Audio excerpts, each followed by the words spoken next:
Yo, what's going on there, YouTube? Marcus Levy, Angry Ranter here for vlog 44 in the Angry Ranter Vlog series, where today we're going to be talking on the self-care angle in the vlogging chair for self-care part 2, where we're going to be talking about burnout today.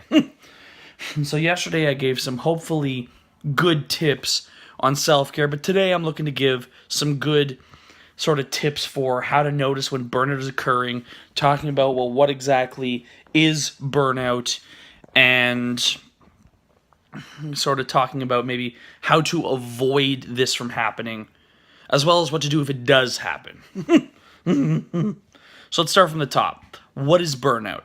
So burnout, in essence, otherwise known as compassion fatigue, in my field particularly, is when you have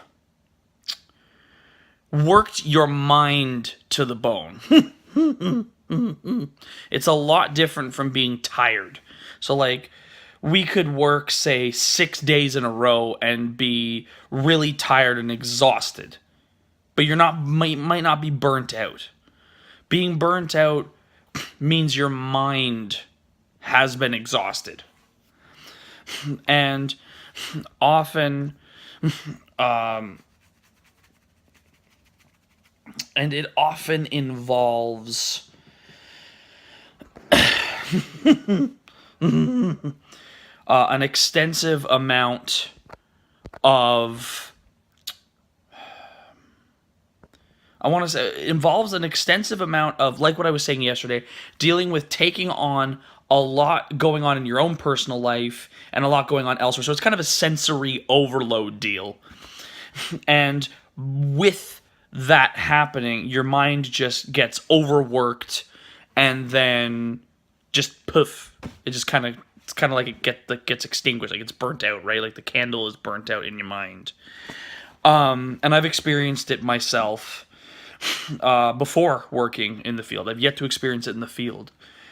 So, what are some of the signs of burnout? First off, and this is I'm starting from like the vaguest to the kind of the most concrete here, but you stop enjoying going to work. Going to work becomes a chore, as well as being at work becomes a chore.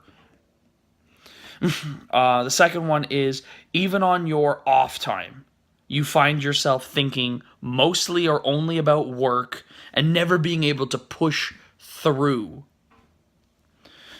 in order to like to push through that negative web in your mind. Number 3, when you're at work, you're feeling constantly overstressed by even the littlest of things, and you're easily irritable, even in your home life. There are certain aspects you stop taking care of yourself. Maybe self-care routines, you've thrown them by the wayside. Instead, you just basically go home, eat, and go to bed, and then go back to work.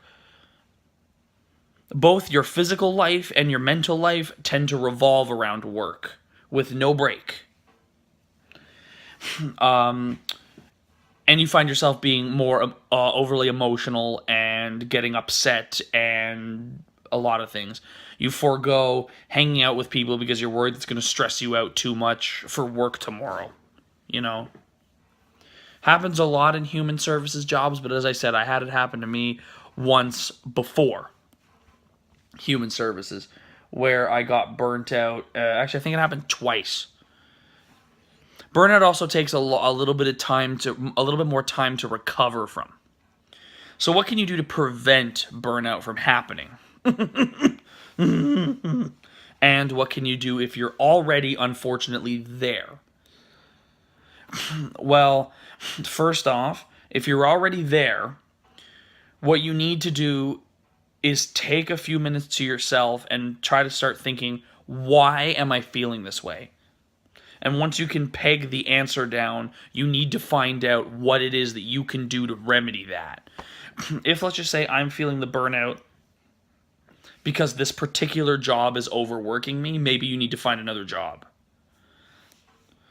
If you're feeling burnt out because you're having a hard time separating your work life from your home life, work on doing that better. If you're feeling burnt out because you have a hard time saying no to people. You need to work on saying no to people more and thinking more about yourself, because you cannot give. You cannot give when you have nothing to give. And one of my teachers always used to use something called the precious energy pie. And so it's the full pie is 100% of our of what we can give, our mental energy that we can give in any given day. And the precious energy pie, you have a little bit taken up with home stuff, about 25%. Finances is another 10% maybe. This isn't the same for everybody. I'm just making up numbers. It's arbitrary.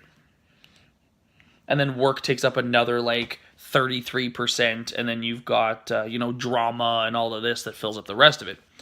But if, let's just say, there's something at work that requires a little bit more give and a little bit more attention, but you don't have any extra, you can't cut from one area to give over here, then you're getting from an empty plate, and you can't give from an empty plate.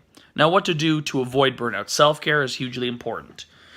And then, of course, see yesterday's video, part 1, where I talk about self-care tips, because in that particular video, I'm going to, I addressed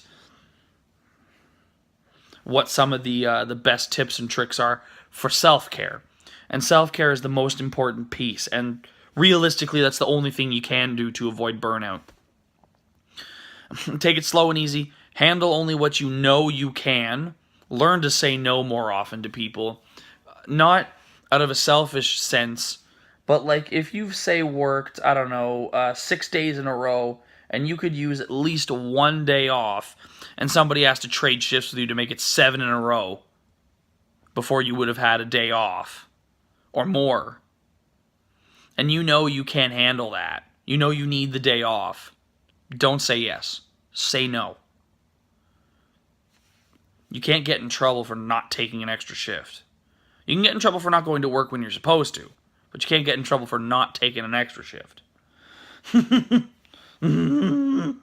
Just a little 2 vlog PSA to take care of yourself. Last one and this one. Alright guys, thanks for watching today's vlog. Check me out, the Angry Ranter 2019 on Instagram, Levy_Marcus on Twitter, and SoundCloud, iTunes, Spotify for the Angry Ranter Show. New episode will be coming up on Tuesday. Shannon will be here, and we'll be talking about safe spaces. I might just sort of outline what that's all about on Monday. But, alright guys, I work this weekend, so this vlog, as well as the ones coming up on the weekend, will be posted post-nap and then post-sleep. So, alright. Till tomorrow.